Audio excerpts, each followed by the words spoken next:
చితాభస్మంతో అభిషేకించే ఏకైక జ్యోతిర్లింగం ఉజ్జయిని మహాకాళేశ్వరం. మన భారతదేశంలో గల ద్వాదశ జ్యోతిర్లింగాలలో మూడవ జ్యోతిర్లింగం ఉజ్జయిని మహాకాళేశ్వరం. సప్త సప్త మోక్షపురాలలో ఉజ్జయిని ఒకటి. పూర్వం ఉజ్జయినిని అవంతి అని పిలిచేవారు. ఈ క్షేత్రంలో మహాదేవుడు మహాకాలుడి రూపంలో మనకు దర్శనమిస్తాడు. మహాకాలుడు అనగా కాలానికి అతీతుడు, మహామృత్యు స్వరూపుడు. లోకంలో ఎక్కడా లేని విధంగా ఈ క్షేత్రంలో శివలింగానికి చితాభస్మంతో అభిషేకిస్తారు. మహాకాళేశ్వరుడు 43 లక్షల సంవత్సరాల క్రితం కృతయుగంలో ఆవిర్భవించారు అని పురాణాల ద్వారా తెలుస్తుంది. మనము మహాకాళేశ్వరుని భస్మహారతి ఉజ్జయినిలో మాత్రమే చూడగలము. ప్రతిరోజు ఈ మహాకాళ జ్యోతిర్లింగానికి భస్మంతో అభిషేకం చేస్తారు. భస్మాభిషేకం 2 రకాలుగా జరుగుతుంది. ఒకటి, ఆవు పిడకలు కాల్చగా వచ్చిన భస్మంతో కానీ, లేదంటే ఉజ్జయిని నగరంలో ఎవరైనా శవైక్యం అంటే మరణించడం చెందిన వాళ్ళని ఒక 10 మంది సాధువుల మధ్య అంత్యక్రియలు జరిపిన తర్వాత వచ్చిన భస్మంతో చేస్తారు.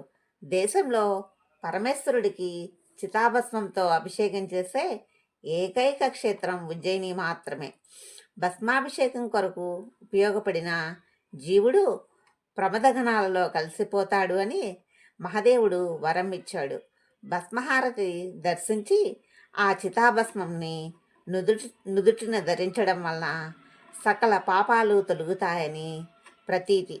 మేమైతే 2 సార్లు వెళ్ళినప్పుడు కూడా మాకు భస్మం దొరకలేదు. కానీ 3వసారి అంటే నవంబర్ 12వ తారీఖు మేము భస్మహారతికి వెళ్ళినప్పుడు మాకు ఆ భస్మం కొంచెం లభించింది.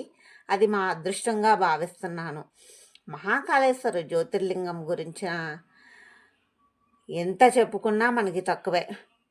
ఈ ఆలయంను అంతకుముందు కంటే ఇప్పుడు బాగా అభివృద్ధి చేశారు. బయట కారిడార్ అని కట్టారు. దాన్నే మహాకాల్ లోక్ అని పిలుస్తున్నారు. ఎంత పెద్ద ప్రదేశంలో కట్టారు అంటే అంత పెద్ద ఓపెన్ ప్లేస్ అనమాట. నడవాలి అంటే మన ఓపిక ఎంత దూరమైనా నడిచి వెళ్ళాల్సిందే. కాకపోతే నడవలేని వాళ్ళకి వెహికల్స్ ఉన్నాయి, బ్యాటరీ కార్లు లాంటివి ఉన్నాయి. కానీ ఒక్కొక్కసారి మాలాంటి వాళ్ళని కూడా ఎక్కించుకుంటారు, ఒక్కొక్కసారి ఎక్కించుకోరు. కానీ 10 సంవత్సరాల క్రిందట మేము వచ్చినప్పుడు ఆలయము ఇంత విశాలమైన ప్రాంగణంలో లేదు.